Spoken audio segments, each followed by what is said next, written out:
I offer my loving, my most humble salutations, the divine lotus feet of our beloved Master, our beloved Sadguru, our beloved Lord, Bhagavan Sri Sathya Sai Baba. Sairam to all of you. I hope you all had a good night's rest, because I don't know how many of you were here at 6 o'clock this morning, 5:30. So it's going to be a long day, and you're going to see a lot of me. That's fine. Thank you. It's nice to hear that. Swami was gracious to give us also a very good night's rest, thanks to my nephew's, Madan's great hospitality. But my wife's alarm was still in Cleveland time, which was 2 hours ahead.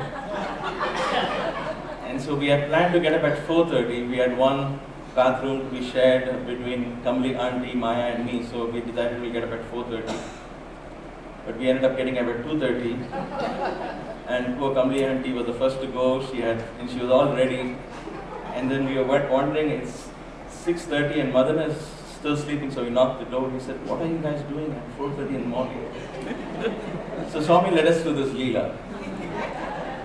But it's when you meet in the name of Swami, and I'm sure all of us agree here, you forget sleep, you forget food.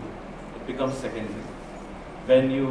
Because in the name of Sai, we invoke a divine power that is within us. And that helps us sustain, and we carry that sustenance with us. And that's why we remember those moments when we had powerful satsangs. You always remember the moments when you heard a beautiful bhajan. You remember that experience. Why? Because that's when divine touched you. It's a little touch, it's a little hem of Swami's robe just touching you as you're sitting deep in meditation or deep in prayer. And the aha moment is nothing but Swami passing by you. And that's why you remember that. And so this weekend, I'm very thankful for Brother Sathya and the organization here, Brother Chandran. I've been in kind of correspondence with him for a year now, for giving us this opportunity. I feel very humble and very honored. I always do. I never get tired of reliving my experiences with Baba. He's taught me to be in the moment, but I break that rule every time I stand in front of him, because I'm going back into the past to relive that.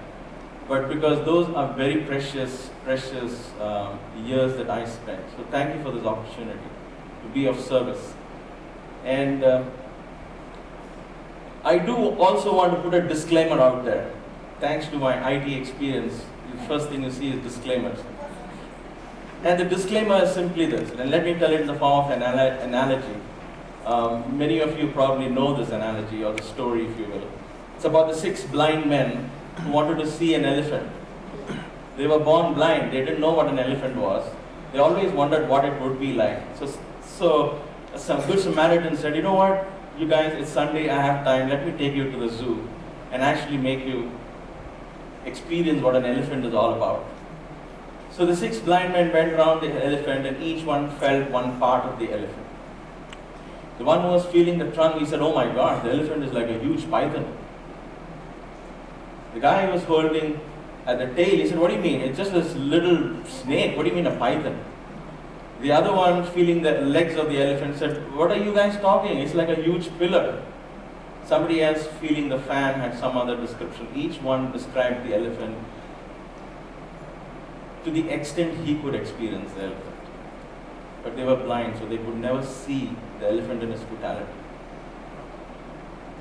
This is one blind man, standing today and tomorrow to share his limited perspective of this mighty ocean, this mighty elephant, Sai.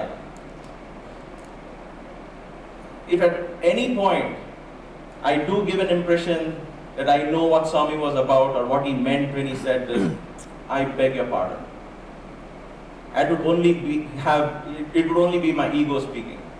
But I just want to put it out there. And also, what I'm sharing is my experiences. It is not the experience. I'm sharing my path. I try not to preach, not to teach, because I don't know how to. But I do know one thing. I can share my faith and my story and my love. And through this listening, through the satsang, you draw parallels in your own life. And therefore, we become one. Our meeting point is not that my experience should be yours, but my experience rekindles a memory in your life. And therefore, it recharges you. And in that meeting point, the Sai center occurs. Sai center is never a concrete building of bricks and stones. It is a center within our hearts that we carry with us all the time. This is merely a reflection. So with those very few humble words, I would like to begin this session. It's 9:20, so I have time till 10:30. Okay. I have to check. It's dangerous to give me a mic and say speak about Swami, because I won't stop. With Swami, there is a starting problem. You don't know where to begin. But once you begin, you won't know how to stop. There's a very beautiful song that I've heard since many years. And at first I thought it was kind of a pessimistic song, but then it's a very profound song. I'm going to just sing first one paragraph, and you might know this.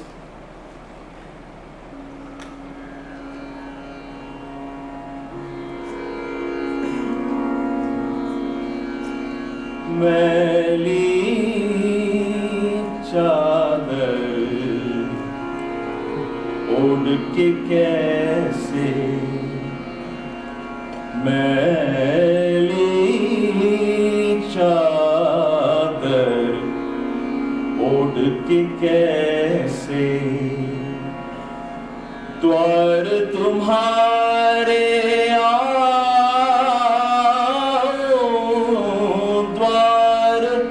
तुम्हारे आऊं, हे पावन परमेश्वर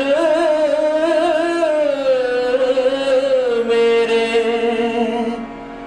मन ही मन शर्माऊं शर्माऊं शर्माऊं, मन ही मन Sharma.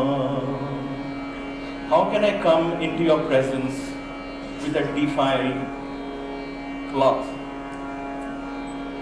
Lord, help me become pure. मैली चादर ओढ़ के कैसे, द्वार तुम्हारे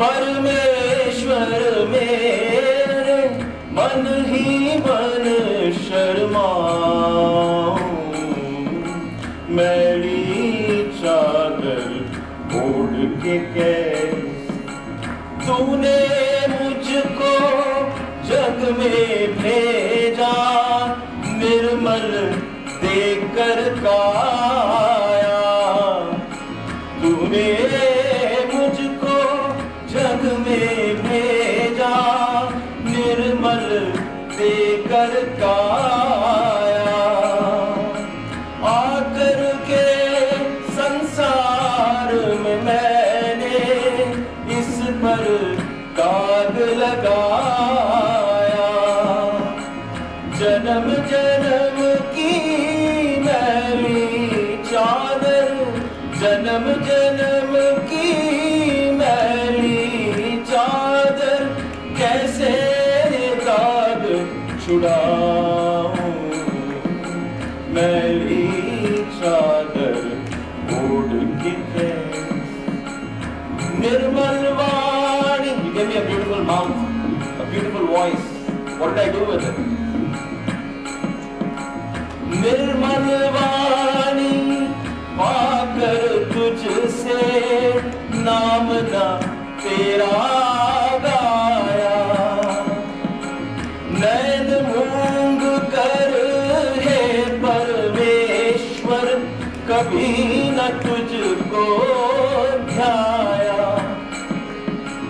मन वीणा की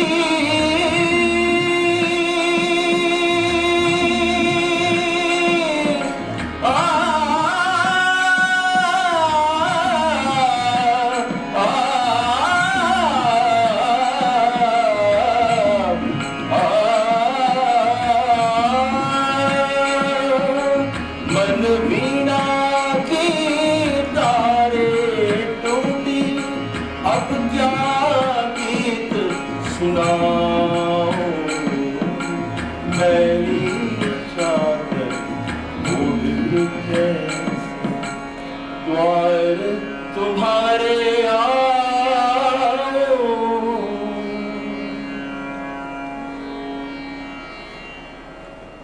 How can we come to the presence and stand in the presence of the divine with a defiled cloth? In my many years with Bhagavan, I learned the beautiful meaning that was hidden behind it. The defilement is in duality. The fact that we see each other as different from ourselves is the stain that we bring into ourselves. Think of a child when the child is born, purely in the state of being, purely in the moment. That is why a child is always beautiful. How many of you have seen an ugly child? Please don't raise your hands. I won't be in trouble, you will be. Or an ugly puppy. Or an ugly cub. Never. You can never see. Why? Because at that time the child is purely living in its spirit, in the joy of being spiritual. Is there fear in the child? No. We teach it. Eat properly, eat quickly, otherwise bow will come or whatever. I don't know. I don't have children, so I don't do that. Does a child have shame? No, we teach it. You know, why child is considered divine is simply because of this. And I use this analogy of a beauty pageant. Everybody teaches an adult or a model or whatever, how to be good looking, how to dress well, number one. That means how to look good. Unfortunately, it's become an obsession. Physicality has become an obsession in the modern world. Whether we like it or not, I'm not being judgmental, it's merely a fact now. You're obsessed with physicality. How to speak, communication has become the most important thing. It's part of beauty. How to walk has become part of how beautiful you are. And yet, you see a child. Does he know to communicate? No. He just does baba, boo boo, and we are happy he's making those sounds. Oh, he said baba. No, he said mama. The mother and father fight. What was the first word came out of his mouth? They can barely recognize it. What about manners? He drools most of the time. He's drooling most of the time. His nose is running most of the time. How about dress? Where we spend thousands and thousands of dollars. We spend hours shopping, right? What is the dress the child wears? An oversized diaper. Gait. How does the child walk? He falls every 2 steps. Awkwardly, he gets up, he tries this. He breaks all the rules that we learn later on to become beautiful, and yet he is the most beautiful child. Why? How come breaking all the rules which you learn later? We have all been there. We have always been the most beautiful. How did we lose it? Where did we lose it? We lost the being in trying to become something. The being is lost in becoming. The child was just purely in the state of being. Purely energy. Just love, cry when you have to cry, smile when you have to smile. No hang-ups about what happened 5 minutes ago, or 30 seconds ago. Always living in the moment. always allowing the spirit to be free. Where did we lose that? Where did we all had it when we were born. And that's why I love this song. It says, Nirmal Chadar. You gave me, when I was born, you gave me a pure cloth to wear. You know, the Sufi saints, they compared the body to a blanket. That's why they say chadar. So you gave me a beautiful blanket to wear, and what did I do? I defiled it.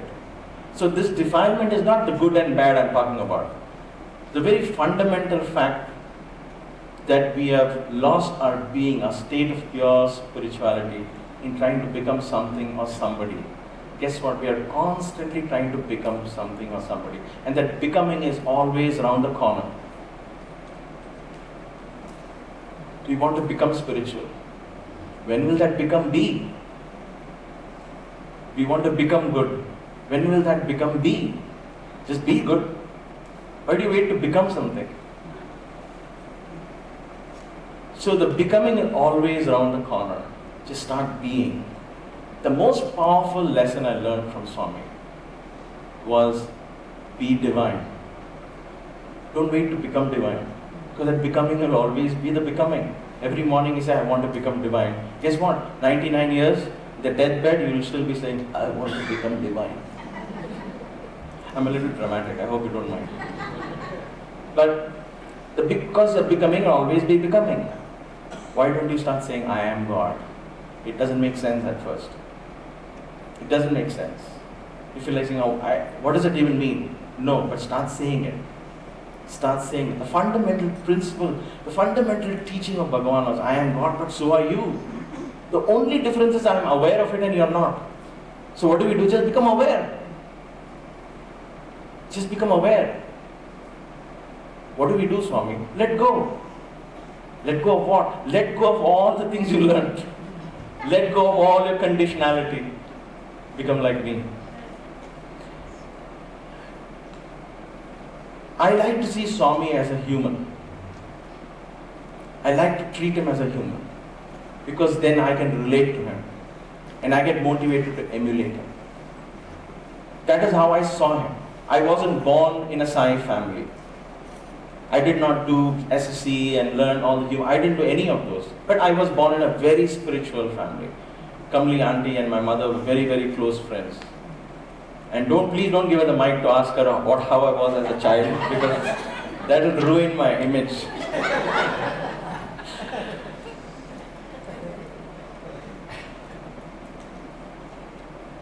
She knows our family very well.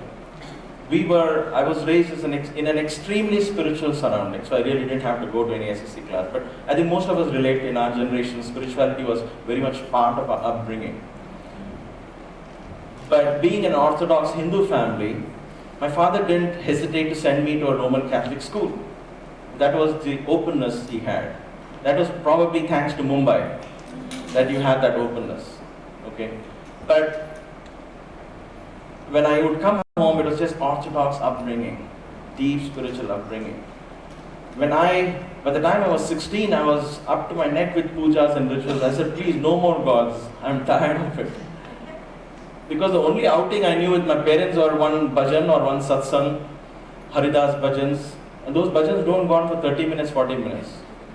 They go on for it starts off in the night after everybody has dinner, they gather together. It starts off at night, and God knows how long it will go on. It will go on till 1, 2, 3, 4, 5 in the morning. And then they'll have another big function, Radha Kalyanam or something. That will go on for another 3, 4 hours. Nobody thinks of food, sleep. Everybody is engrossed in that. As I was a child, I would just sleep off on my parents' lap, and that was good. But as I grew, I couldn't do that anymore. But I had to go with them. I enjoyed it in the beginning, but when I was 16, I was like, no more, please. Nobody explained to me the way Swami does to us in simple languages. Nobody was there.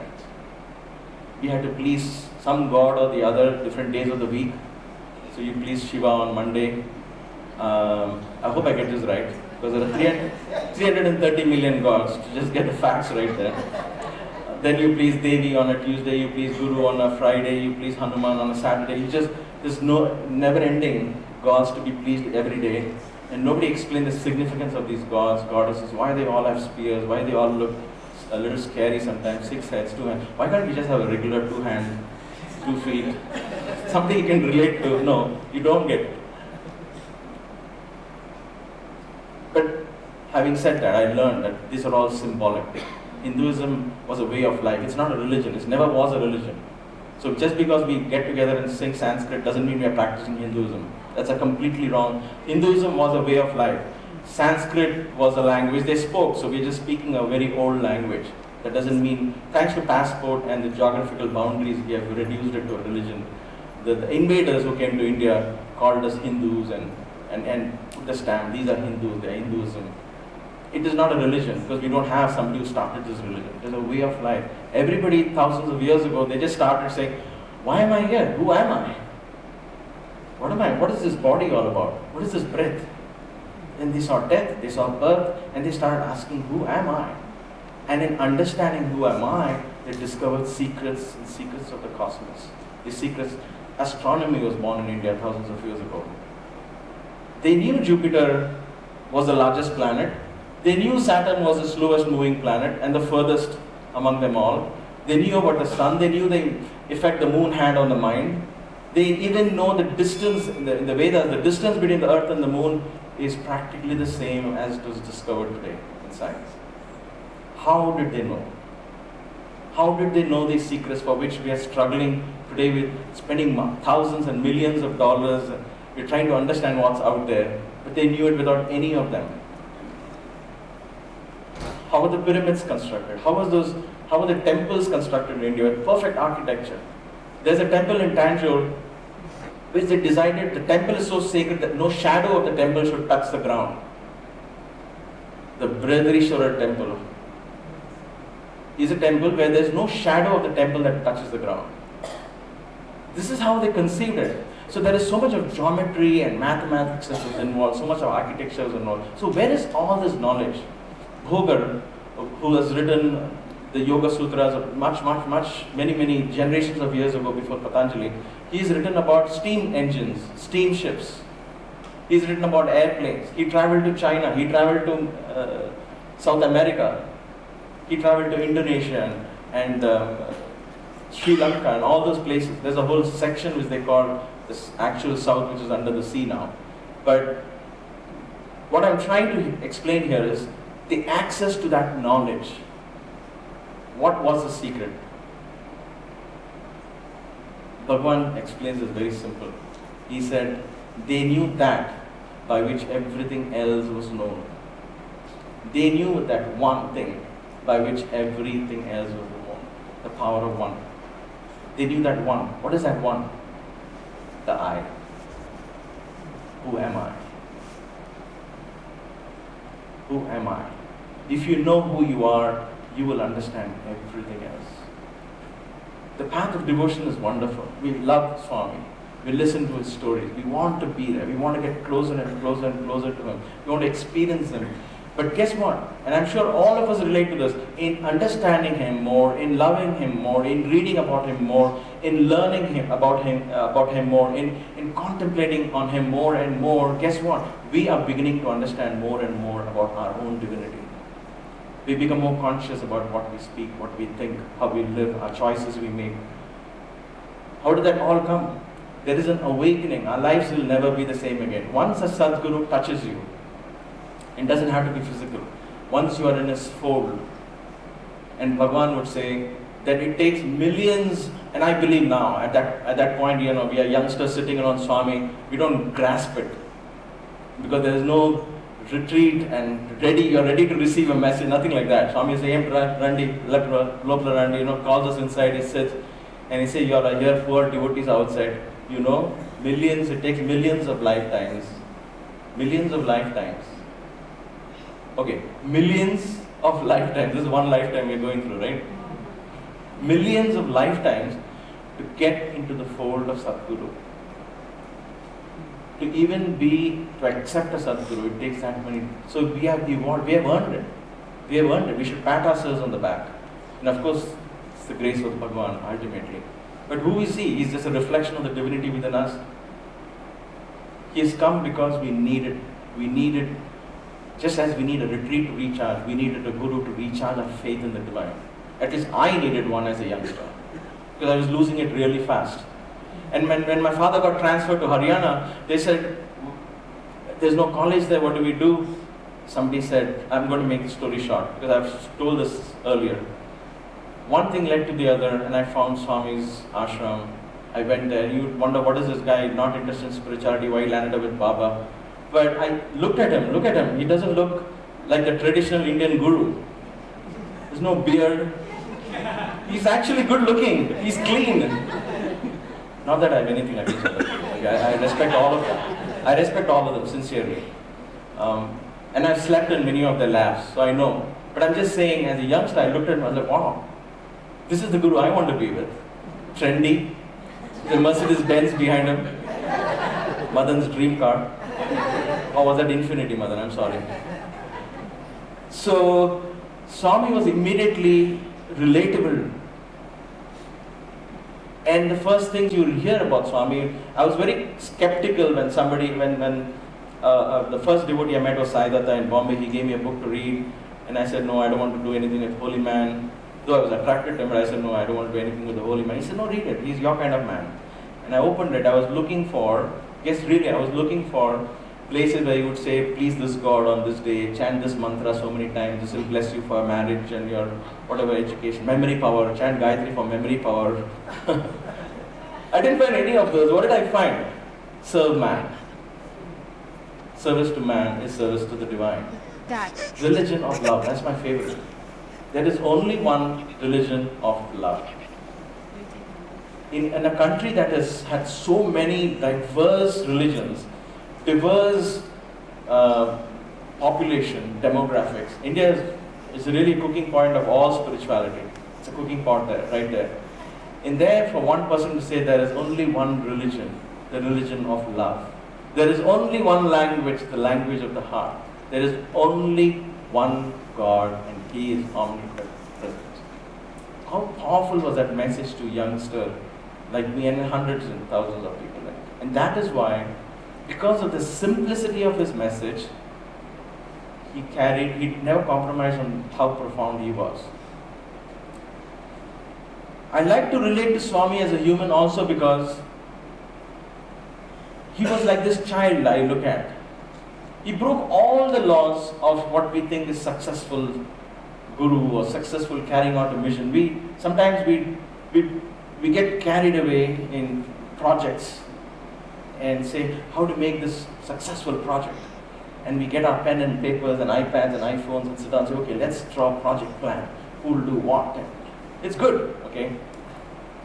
But then you turn to him, guess what did he do? 8th grade, dropped out of school. Now if he was a Harvard graduate, or even a graduate in Ahmedabad IIM, okay, and then he decided, I want to change the world, we'll still be talking about him, okay? Because we have very few IIM graduates or Harvard graduates who decide to reform the world. They're out to make money now, unfortunately. As Bhagavan says, education has become a begging bowl. It's no more education for life. But look at him. A young village, a really village urchin. This is the world before Google, before iPads, iPhones. So that Puttaparthi was not even on the map of India. It didn't exist. For most of us who were there, we didn't even know what Puttaparthi was. In a really remote village, this kid has a dream. I want to change the world. Every kid dreams. I also had dreams of becoming a fireman. I dreamt of becoming an actor. But the way, my height and my looks, I said, okay, it's not going to work out. This kid also had a dream. His dream was to change the world. And his parents say, yes, keep it up, we'll encourage you. And the whole village encouraged him. No. So for those of us who look back and want to blame our parents, look at him. He could have sat back and blamed his parents and the society. What did they do? They took him to exorcists. They tortured him physically because they thought he was possessed. What is he talking about? He's the guru. What is he talking about changing the world? You in the picture, take him to somewhere and try to cure him, get the devil out of him. That didn't shake him. I love that. I love that determination that this child had, and he never wavered from his path. Why do I want to relate to Baba? Because, and I'll explain to you, I probably have spoken in this in my video interviews and elsewhere too, you might have heard it again, but I never get tired of saying this, and I'm sure you wouldn't get tired of hearing this.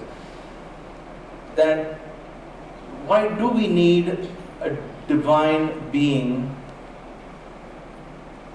to take birth as a human to reform us? If there is an unlimited energy that God has, wouldn't it just happen? Does it have to do this? To me, the lesson is very simple. He takes a human form then so that you and I can relate to him and realize our divinity. The joy is in the realization. The joy is in the realization. If we go upstairs for lunch and we are all sitting around the table and Brother Sathya says, okay, just say Sai Ram, we all say Sai Ram. I said, alright, you're all full, and we all feel full. We say, come down. We won't be hungry, but the joy of eating is gone. The joy is in the eating. The joy is in the realization, the path, the conquering of the little, letting go of the unconditionality. It's a joy. It's a joy that the river gets as it nearest the ocean. We are there. The ocean is just around the corner. We are there. And that's why we are here. Others would have spent this long weekend doing something else. The joy of the river merging into the ocean. That joy is unimaginable. He wants us to give us that joy. By what? By setting an example. I had heard of the story of Krishna, and like we all heard this. I thought Krishna was born in a prison, and his uncle tried to kill him, and they hid him away, and his parents smuggled him out of the prison and wanted him to be a simple cowherd somewhere hidden in a village. But you could not hide divinity. This kid had a dream. That kid too. Krishna had a dream, and he became the emperor. Jesus Christ, once again, hidden in a manger. Nobody even knew his birth because they didn't want, because the Pontius Pilate or whoever, the Romans were out to kill children. So they hid him, they smuggled him out, brought him up as a son, a carpenter's son. Shh, nobody knows he even exists. But look at him. 2000 years later, as one of the largest religions, providing succor, peace to millions around the world. Just the name of Jesus. And Sai, born in a remote village in India. Remotest village. No roads, no water to drink. Puttaparthi is name of an ant hill. The village is called Ant Hill.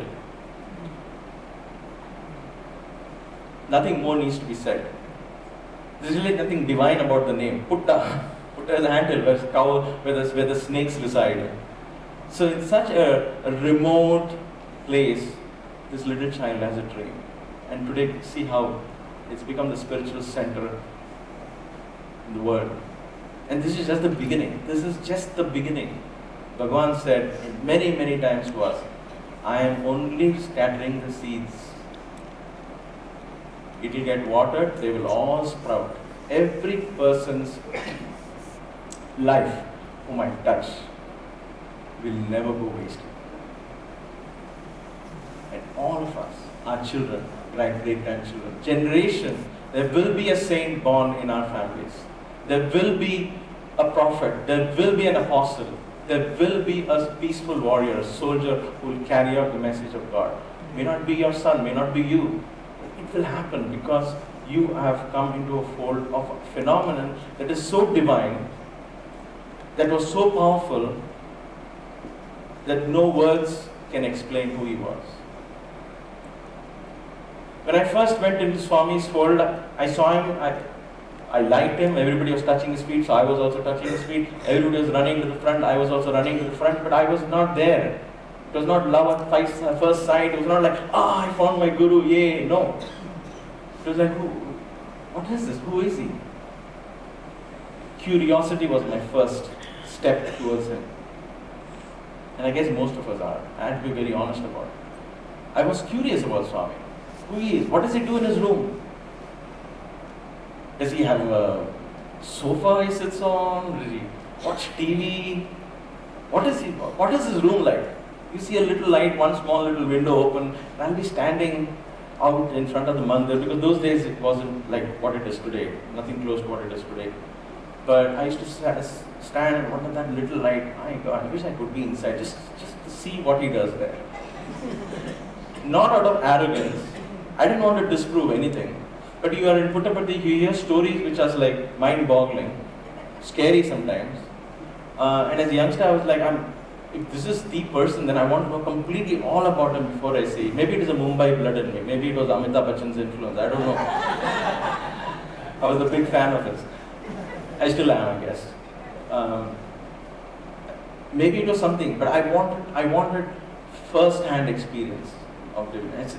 I said, this is my find. I found him. I want to make sure that he is everything he says. And I got that opportunity. I tried to get into, I tried to give letters and tried to get in as close as possible. But even though we were about, I guess it was 40 or so students at that point, the very first batch. It was just, your lecturer doesn't come to teach you because he's sick or something, then you have, hey, 1 hour, let's go to mandir. We'll all go to the mandir and sit down, and Swami will say, come from upstairs. He said, what? No college? Swami, no lecturer. Huh? Okay, come inside. Did you have tiffin? He'll go inside and bring out something, and he'll feed us, make sure. She's like a real mother. Did you have tea? Did you have tiffin? And so those are the great moments that you had this close encounter. I wanted to know more about him. And the inauguration came, and I did some gymnastics feats and all that. In fact, time I'd go into that. But then later on, Swami, and that's when I did my yoga on the rope, which I had learned in Mumbai. I've been introduced in yoga ever since I was a child. And my father would wake us up at 4 in the morning, because in the Bombay apartment, the kitchen becomes a bedroom at night, and the living room becomes a bedroom at night. Because in 2 rooms, you have 9 people living. Not all, at least my apartment was like that, okay? And so my father gets up to do puja, everybody has to be up. There's no choice. And he would say, 4:30, it's getting late. So we would try to, I didn't like those days, but I'm glad I did that. He would wake us up at 4:30, we would go 2 miles down the road to a Vyayam Shala to learn yoga. And those guys are not the young kids, make sure nobody sues anybody in India, right? So they can just have full freedom. So we did 108 sun salutations every day. 108 sun salutations every day. Come back, fight for the shower, because they're getting late for school. And then get ready and walk back all the way to the school, come back. So that kind of training, I was into yoga, and now after so many decades of that, when I look back, I know this is something in my past life. And that's why I carried it. It's my innermost calling, which is what I'm doing now. But I was grateful I did that, because when a time came to plan and perform something in front of Swami, I said, I know something. Now I could get noticed by him alone, not like group dance. Bhangra dance, everybody is dancing. Veda chanting, everybody is chanting. So I'll be lost. Again, my height. I love tall guys. I wanted something just one-on-one. Like, what could I do? I wasn't a singer then. I don't think I am now too, but I really wasn't a singer. I didn't know how to start on scale or anything, but we'll come to that later. The yoga came into my rescue. I climbed the rope, I did yoga in front of Swami. About 30 feet high up in the ground. And Swami would bless me and he would clap. And then he asked me to perform again for his 60th birthday later on. And for the convocation, he gave me the medal for yoga. But that excuse brought me into Swami's limelight. So after that, he started asking, where is that monkey? Koti ekada. Ye per Iyer. Yenta Iyer, he'll say. He always called me Iyer. And I don't know if I was born and brought up in Bombay or something. Iyer is very caste oriented, it's like, it's really not a healthy way to name a child anymore. But it's like rubbing the caste on people's face, I'm Iyer. So people never like that. And I was kind of partially bullied in school because I had this Iyer name. So I never liked being called Iyer. And Swami would only call me Iyer. Only call me Iyer. Sunder means good looking. Maybe he figured that Because that doesn't work. That doesn't work. So he called me Iyer all the time. I never liked it. So Koti Iyer, he used to always call me. But I'm grateful because that had a meaning, and that's why I use Iyer as it's a synonym for integrated yoga, which I learned with Swami. That's how I teach. So I knew that I'm taking that as his blessing and using that name. But then, that excuse, he came into me and he called me for an interview the first time. He asked, what do you want? I said, first I said nothing. Then he forced me. Chappu, Chappu. You know, you're standing alone in the room. First of all, the first interview, Swami's got me, your heart is beating, and you are so excited. You don't know where to go, what to do. And then he calls you, you're sitting with the group, then you say, hey, like this, inside the room, behind a curtain, it's even a smaller room, and you're really scared now. Yeah, I was 17, give me a break. So, and then he pushes you to front and says, hey, Kala, what do you want? Swami, nothing. Obviously, you don't want anything. You just want to, first of all, run away back to that room. Honestly, that's how I felt. But then he said, Chappu, Yem Kala, Chappu. I said, Swami, I want to be in your room. Because that has always been in my mind. And sometimes I think God gives you an occasion for you to do that. Because if I had not said that, it wouldn't have happened. I'm grateful He pushed me to that, really. No, Rebunuchira, come from tomorrow. I was so happy, I hugged him. I said, Swami, thank you. My hair is getting spoiled.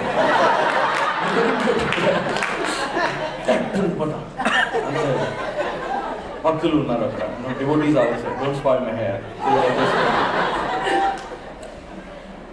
So that is how I got into the closer proximity to the physical form of Swami. And that is where my curiosity gave way to faith. That is where I understood what Swami meant by unity and divinity, by what he meant the power of one. I'm sharing this in this context because it's only a story that can inspire. I can't say power of one, this is what is said in the Bible, this is what's said in the Gita, you can Google it and read it for yourself. But I want to tell you the story of somebody who lived that power, what he did, what he was capable of doing. What was his life like? And when I go into the first thing that struck me was the austere life of Swami. Austere life. You know, we can complain of a long day on Saturday and not able to sleep because we miss our bed at home, and you know, it's always nice to get back to your own shower. You know, when you go for vacation, come back, the first time you put the shower, you're like, back to my own bathroom, my own space. You feel so comfortable, so secure. Look at Swami's austerity. It is almost like a tapas. Somebody is doing tapas because he has taken on something and he will not let go till that is accomplished. The first thing that struck me was the simplicity of his life. Only one single chair upstairs.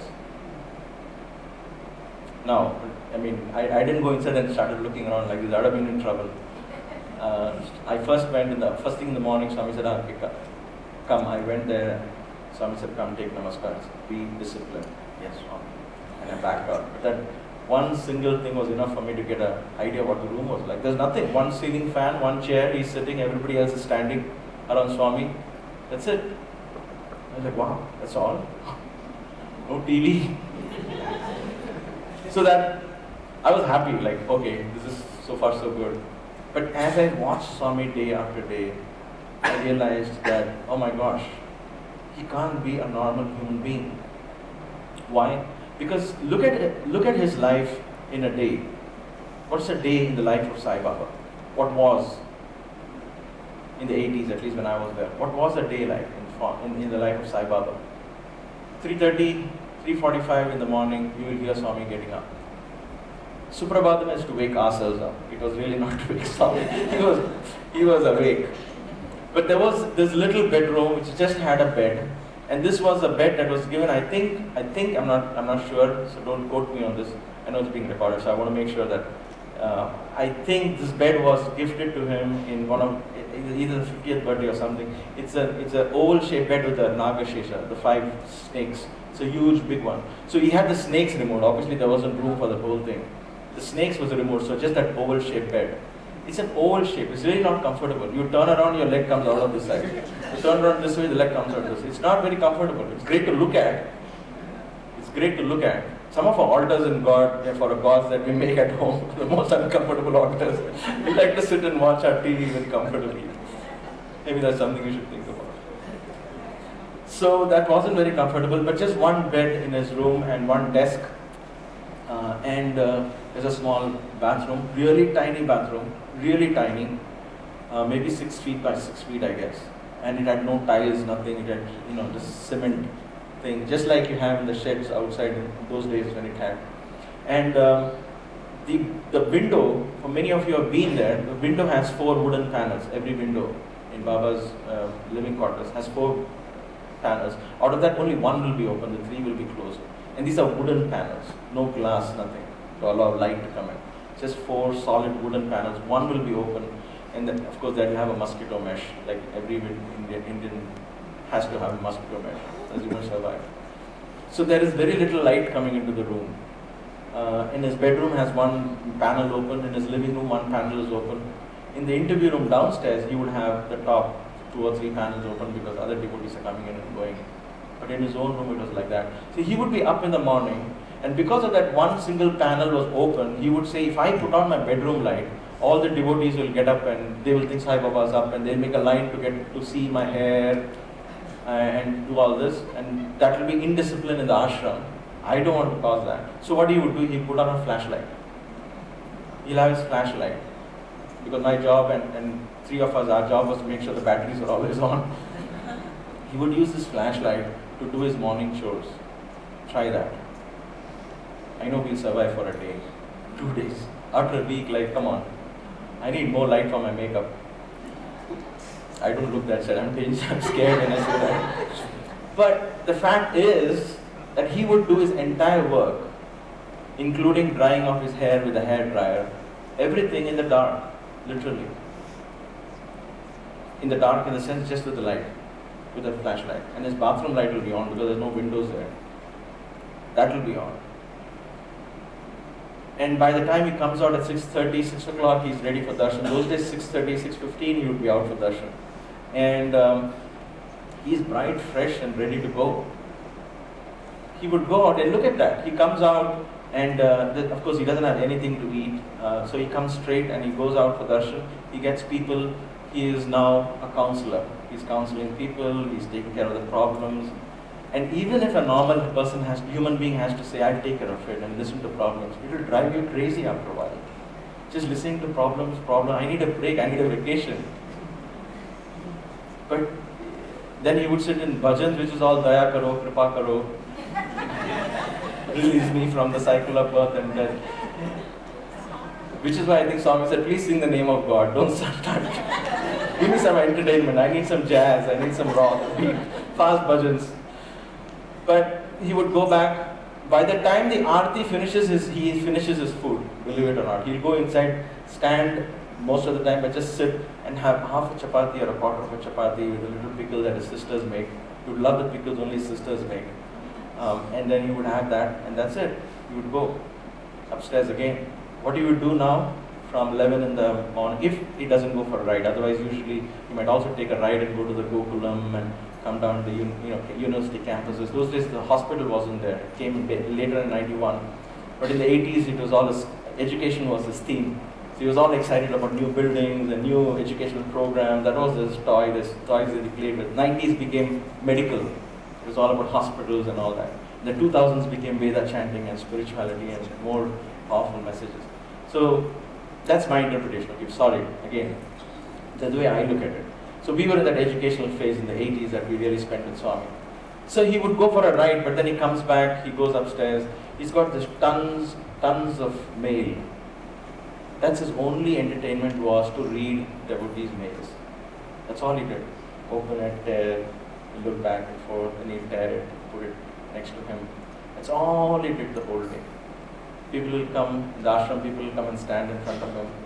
And nobody will speak to Swami unless they are spoken to. Nobody. Just because we say we were in Swami's room, and it was not like we were, yeah, I'll put in a word to Swami. Yeah, you want darshan? Yeah, you want first row? I'll put in a word. I'll get it. It never happened. Nobody. Everybody, once you're there, you're just, if he talks to you, if he calls you, you go in. Otherwise, he's alone.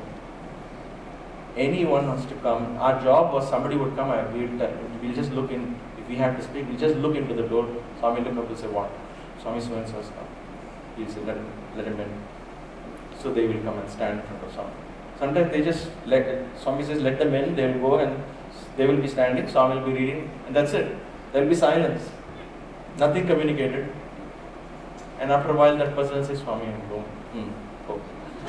Or Swami will indicate, go, whatever. He'll take namaskar and go. And sometimes, many times, of course, Swami would call us and ask us to press his feet all the time. And you would like his feet really clean and soft. And he would tell, this is not my feet, these are devotees' feet. You know how many people pray to this feet? So he will make us press his feet. Now here's something I want to confess. I never liked doing it. You know why? Because it's like milking a cow for, after a while your arms ache. Swami will say, you not had breakfast? Press harder. So you're pressing. After 5 minutes you're like, I can't do this, man. Forearms are burning. He said, hey, I'll send you back. No, Swami, I'll do it. Hard. So the first time I got into his room, I was very excited. I wanted to be always there when Swami called. And I used to wonder, the other three guys will say, yeah, if you want to go, you go. We're not excited. After a couple of weeks, I was like them. Oh no, I went, now you go. I don't want to. Because we were afraid Swami will just sit down and press my feet. I'm not telling, it's not like, oh, we had divine times doing it. But it was great. I'm not saying no, but still it was like, you would say, you're not had food. He was very serious about it. It was not like Swami was having fun. Maybe he was, but he didn't let it seem like that. So we would be terrified of going into Swami. And his moods will be, you never know where you are with Swami. Never know where you are with Swami. I remember one afternoon, but I'll come to that a little later. I just want to finish my thought process of the austere life of Swami. And that carried again in the afternoon. And then he would go back into 9 o'clock sharp, 8:45, between 8:45 and 9, he would wind up and go to bed. Period. Nothing would stop that. It was almost like he had an appointment with some other plane or something. Almost to the point like, it's his home, he can stay for half an hour later, 10 minutes, no, 9 o'clock, yeah, I have to go to bed. And what I really touched me was, after his evening supper, he would go upstairs and he would want to walk. Because you tell us, little bit of walking is always good. So he wants to walk. In that little room which is 10 feet, he will lift his dhoti and he'll go up and down. That's all. He can't go out into his veranda, which is really big. He won't. He'll walk for 20-25 minutes because we will hear the rustle of his dhoti. Because it's silk, you can hear the sound. It's so silent, you can hear everything. And just you can hear Swami's walk. And then you'll hear the switch being turned on and Swami turns on the ceiling fan. Then you know that Swami's finished his walk and he's settling down. The hottest of summer afternoons, he'll have only one button open, or two at the most. What amazed me was, he saw himself and he preserved his body as the divine. He saw himself as the divine. And I may be wrong in wording it, but the way I see it is, he believed he was divine. So he respected himself. We always say, give respect to yourself first and all that. But I saw him actually treating himself as God. Forget others treated. He treated himself first as God. He respected his body. He respected his feet. He said, this is devotee's feet. This is the avatar's form, the robe. So the robe stayed with him. It wasn't like, oh, I need a break. I need some cool air. So it was like, it's amazing to be in a hot summer wearing silk like that. We go for a wedding. I know devotees have gone for a wedding wearing silk sari. Just ask them how they felt when they came back. But he wore it 24 hours a day, 7 days a week. Well, sorry, may not be 24 hours, because once he was really in his bedroom, he would not wear his robe.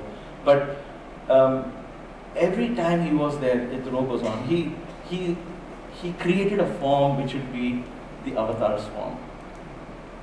I use the word avatar in complete ignorance, so don't ask me to explain that. That's why I say Swami is a phenomenon. I can't say Swami is God. Why? Because I'm still trying to understand what does God means. What does God mean? We use words like divinity and God, we're taking it for granted. But what does it even mean? So I call him a mystery, a phenomenon. I can't understand who he is. But I know he's not divine. He's not human. He's beyond divinity. He is beyond divinity. And the way he would instruct, the amount of confidence that came out of Swami was amazing. It can only come from the power of that oneness he saw in everything. Swami told us once, he cut a mango and he said, I'm going to give just a simple, the mango was on his table, he took a knife, cut it.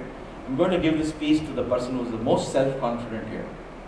Of course, we all like, oh, I hope it's me, so it's me. He did like this, and then he ate it. Self-confidence, he said, is in the self. What is that self? That self is in everything. That is why I am confident. You see yourself as different from me. I don't see myself as different from you. How many of us really think of somebody else as a reflection of us, of who we are? And yet they are. Trust me. I believe, and I know in your heart you also believe, that every event and every person comes into our life because we draw them, consciously or subconsciously. We draw it. When we buy a car, we buy the whole package. I know we don't like accidents, we don't like bumps, and we don't like shopping carts hitting our car. But guess what? When you buy a car, it's a package deal. Your risks and the enjoyment, everything comes as part of it. We buy it. We open the door for it to come, and then when it comes, you're like, oh, give me only this part of the car, don't give me that part of the car. It doesn't work that way. So when we have opened our door to accepting who we are, the more we see, the more I see as I am Sunder Iyer, and I'm going to see different people. Then I'm going to blame somebody, I'm going to like somebody, I'm going to dislike somebody. Because why? Because I'm seeing myself as Sunder Iyer, as separate from Brother Sathya or Madan or Brother Chandran. I'm seeing different. But if I say, everybody is in my life and these are all reflections of my own thoughts, what is speaking to me is a resound. And Bhagavan has told this many, many times. My voice is a resound of the words you want to hear. My voice is only a resound. How humble he is. He's not saying, I am the voice of the Veda. I'm saying, I'm just your own voice. This is giving it back to you. And it was true. 50 of us would go and sit in the interview room and we would come out. And the hostel boys were, the juniors were there, as the years went by, more and more classes came in. So the younger kids would say, oh, please, can you come to our room and tell us what happened during today when you were in Swami's room. And so all of us would go to different rooms and share stories. Guess what? There were almost 50 different stories. Why? Because each one heard it differently. Each one heard it differently. Yesterday I was talking to Brother Bharat, and he brought out something and I said, wow, you remember? Oh, I didn't remember that one, Swami said. He heard it, he remembered it in Kodaikanal. We were together for 2 months with Swami. He remembered certain things which didn't register with me. Certain things registered with me, didn't register with him. Why? Because that's who Swami was. He's just merely, his words were merely resounding what you wanted to hear at that point of time. And that continues, right? You pick up the same book again and you will see something new. Why is it that we never get tired of reading the Bible or listening to the story of Jesus? Why? Because every time you read it, every time you search something, something new comes up. Why do we never get tired of listening to the same bhajan? Why do we never get tired of listening to Swami's stories again? Why do we never get tired of the Gita? Why do we never get tired of Rama and Krishna stories? Why? Because every time you see, there is something new. There is something new in that Hanuman Chalisa. There is something new in the story which you take home. Every time, based on where you are opening up to different lessons. So the Vedas, the scriptures, God's voice, Swami's voice is merely a resound of what you want to hear. And he would say, my actions are merely reactions to your own karma. And we were sitting, 30 of us, he told one boy, you're thinking Swami is angry with you. I know. You're thinking Swami is very happy with you. I know. You're thinking you're very close to Swami. The guy was right at Swami's feet. I know. But this is all reaction to your own thinking. I am neither happy nor sad. I am neither close nor far. I am as close to you as that person taking care of the chapel back in East Prashanti. For me there is no, for you there is distance. For you saying, oh, you are so close to Swami, I am just, we are all far off devotee. That distance is our creation. And therefore he appears distant to us. Because we look at it that way. So his actions are merely reactions to our own karma. And his very presence is merely a reflection, of our own inner divinity. Nothing else. So this the beauty that you see here, the power that you see here, the glory that you attribute to this form is only a reflection of all the power, beauty and glory you're attributing to your own divinity. And therefore in the path of bhakti, it's not wrong to fall in love with Bhagavan's form. Because in falling in love with his form, in accepting a Sadguru, in accepting a master, you are actually awakening the divinity within. Automatically it will happen. Automatically. Swami would say bhakti and karma are two rivers which finally will meet into Saraswati, the jnana. It will, the wisdom will come. And that's why towards the end he said, chant the Vedas, awaken the wisdom, the divine wisdom. He didn't relent. He never compromised who he was. Never compromised. He never wanted to fit in into the society. He never. I saw him uncompromising in what he stood for. He never compromised who he was. He never wanted to please somebody. This is who I am. This is what I want. This is how it should be. The clarity of vision, the clarity of purpose, the strength of conviction, those are the lessons I take home. And the more I say, how do I emulate it? The secret is only if I understand that everything that happens, I am part of an integral divine cosmic consciousness. That's who we are all part of. The more we understand that, the more quote unquote miracles start happening in our lives. The more we experience Swami, the more we open ourselves up. Swami asked us once, what is the end of spirituality? Veelanతా sadhana chestunadu, veedu chudu yoga ani astunnadu. Because I will be like, Swami never gave discourse on yoga and meditation, things like that. But I would be, Swami, please teach me something. Please talk to me about yoga. So sometimes when he would call some monks or with Swami Karunyananda, Swami was very. Swami Karunyananda was one of. He's a great yogi. He stayed with Swami for a number of years. Many of you who have seen Swami's old picture will see another monk holding umbrella over Swami, really tall, wonderful saint. And Swami would spend hours talking to him. And he was very gracious to call me also and talk. So he would talk, and that's the time I listened to Swami's Aura gems, which are amazing. And I'm writing about it. Hopefully I'll be able to share it in the same context with Swami shared. The knowledge of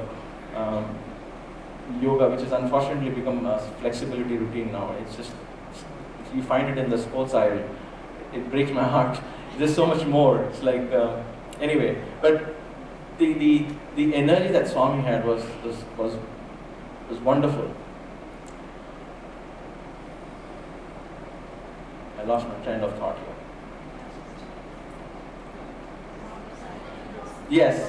Yes. What is the end of spirituality? Thank you. What is the end of spirituality? So we are all sitting and Swami says, what is the end of spirituality? One boy, Swami Moksha. And I was like, Swami, yoga, union with God. Inka empty. So still, Swami like, yeah, still what else? And we knew we were making a fool of ourselves, but at that point we didn't care. It's a chance to talk to Swami, so why lose it? And then one boy said, Swami is like merging into the ocean. Swami caught that point. Merging into the ocean. That is the end. We're like, yeah. That's what we think, right? Merging into the ocean is the end of spirituality. Seems perfectly logical. See how the master thinks. This is why that source of wisdom that I found in Swami was powerful and eternal, simple and yet profound. At the end, we just looked at Swami, looked at all of his end. Merging of the river into the ocean is not the end. It's not the end. It is the beginning of spirituality. Beginning? Why? It says when you begin to live like the ocean, then it is spiritual. Until then it is only river. There is duality. As long as there is duality, there is no spirituality. When you become one with the ocean, then you begin to live life as the ocean. You begin to live life. That is the beginning. What we call the end, he calls it the beginning. What the caterpillar calls the end, the master calls it the butterfly. What the caterpillar calls the end, The Master calls it the butterfly. He wants us to be the ocean. He wants us to be the ocean. He saw himself as the ocean 24/7. He was right there. All his actions, his words were performed from that experience. And this is not some years of tapas and yoga and tapas and austerity that you need to be there. I know, and you know too, many times we have all been there. The only problem is we're not being able to sustain it. There for a few moments. Something touches us, we feel that. And just we say, aha, I got it, you're back into the river. So we are constantly between the river and the ocean. He wants us to be the ocean. Once I asked Swami, what is the meaning of samadhi, Swami? And he almost without a second thought, he said, no, gymnastics chestav kada, you do gymnastics, yes Swami. So you run and you do palti, he will say palti, which is actually a flip. You flip in the air. So you will say palti, which is a Telugu word. So you come running and you do palti. Palti chestav kada, yes Swami, I do palti. What do you think when you do that flip? I said, Swami, I run, then I'm thinking I have to land on my feet. He said, no, that is when you're running before the palti. When you're actually doing the flip, what is your thought? I looked into Swami's eyes. And at that moment I realized, and just as I realized, he said, no thought. Father? I said, yes Swami, no thought. Because at that moment, the moment you're flipping, really there's no time to think. He said, you have become one with it. You have become one with that act. Who is Sunder, act of flipping, everything has become one. If you're thinking there, you will break your neck. There is no thought. That no thought is samadhi. Niko, the okka second naku 24/7. For you it is 1 second, for me it is 24/7. 24/7, he lives in that moment where the answers are just there. Because he experiences that oneness. When Swami would come out for darshan, you see our students all close to Swami and I. What touched me again was, he would become so energetic. It was almost like it's like a kid in a toy store. Or a Christmas tree. That glow in his eyes, the immediately hands going like this. It was almost like he was in ecstasy.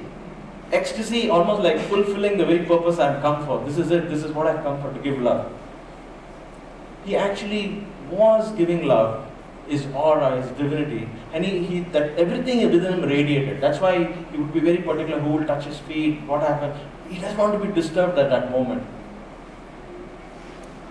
It was such an amazing sight to see, and that's why you never got tired of seeing Swami or got tired of his darshan, even though some of us spent 1.5 decades. We would still be running and sitting and choosing a corner, just look at Swami. Because every time you came out of the darshan room, it was a different Swami. There was a different melody, there was a different energy. Another thing why I call him a phenomenon, because when I'm in his room once, he had cold, he had stuffed nose, his eyes were watering. And we thought he won't be able to go out for darshan. The way he looked, his eyes were all swollen. But he was getting ready for darshan. He told us to go down. And first the boys come out, and 3 or 4 boys would come out, and then Baba would come out those days. So we came out and we sat at the veranda. I was thinking, oh my gosh, I wonder how Swami is going to come out looking like what he did. This was like 30 seconds ago. He opens the door, there's a completely new Baba. What happened to his cold? What happened to his running nose? He just steps out brilliantly, completely transformed. Those are times I used to get chills in my body. Who am I going with? I better be careful with this person. Who is he? It hit me straight on one that I'm dealing with a power which is the only thing I could feel at the end of the day was gratitude. Complete gratitude. Because with that energy, with that power, with that divinity, he still had time to come and talk. What's your name? Where you come from? He still had time to walk among people. That was the humility. And in that humility, in that simplicity, I saw him as divine being. Not in his materializations, not in those fantastic stories I heard of him. I said, that's all possible. Okay? But how can you be still so simple? How can you be still so humble? How can you take care of the simplest little things which otherwise we'll have no time for? In my father's 60th birthday, Swami decided to give us sari, give my mother a sari and my father a dhoti, and he sent a VIP to give it to him because apparently Swami pick up anybody to do anything. It's not like, So Colonel Jogarov was picked up. Swami apparently gave this to them and asked them to wear it for the interview the next day. And so Colonel Jogarov comes to the house. He says, Dandapani, I don't know what puja you're doing. And my father got scared. Why? What happened? What did Swami say? He said, no, not about you, but I'm thinking, Bhagwan opened the cupboard, he's looking at his collection of saris, and he's thinking, Sundaraya's mother is dark brown skin like me, which sari color will be good? And he's asking Colonel Jogarov, how sweet is that? How caring is that? But for me, I'm like, where does he find time to those two little things? He could have just said, pick up some sari, give it to them, and we would still be happy. But Swami didn't do that. And because in the innermost core he loved, nobody could ever stop that love from manifesting. No amount of media slander or whatever, they found Nike shoes in Baba's room, they found tons of silk saris. Of course he did. He was giving, he needed it. When devotees would give gifts to Swami, he would, like a dad who's got the only child giving him gift, he'll be like, no, keep it carefully. We used to open cardboard boxes, and I distinctly remember from the West, these coats and other cloaks and heavy leather jackets and all that would be given to Swami. Swami's not going to wear them. Nor he did, there wasn't any eBay that he was auctioning there. But when it comes, he'll say, open it, let's see. So we'll open that big box, there'll be all leather jackets and this and that, warm clothes, I guess. People from the North America and other places would have sent. And so I'm saying, keep it. He wouldn't say go, there was a warehouse somewhere, but in his own room, everywhere in his corner in his room, it would be a warehouse. Literally. He really needed an interior decorator. I think, when Vishnu had Lakshmi, Sai should have had somebody to take care of his house. He was a bachelor, so it didn't matter for him. Just let it be here. All over the place. And Swami always remembered what was where, who sent what. He always remembered. But what I saw there was caring. That this is gift for me, my devotees have given me. So with respect, I'm going to keep it. It was respect that he gave. That's why he kept everything with him. He never created. It could have been easily stored in a warehouse. Really, I'm telling you, the things that people would send old clothes and there were tons of robes sent for Swami. He didn't wear any of them, but he would keep them all in his room. I just want to. I have 5 minutes. I'll end up with a very short anecdote since I was talking about Swami's room and the lesson that he taught us about the oneness that we think, the way I think about it, starts from the individual level for me. Because if I understand who I am, then I automatically become one with people. I saw Swami functioning from that.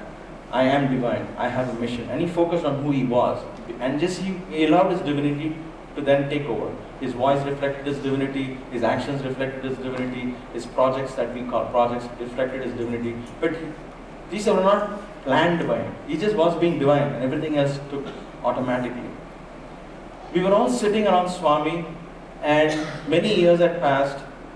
Some of us had not gone home for summer vacations. We never did after that. Who would want to leave Swami and go? Because summer was a time Swami would, very less devotees would come because it would be really hot and the sands get very hot. Swami will in fact sometimes say, we do only one darshan in the evening and very early in the morning before the sands get hot.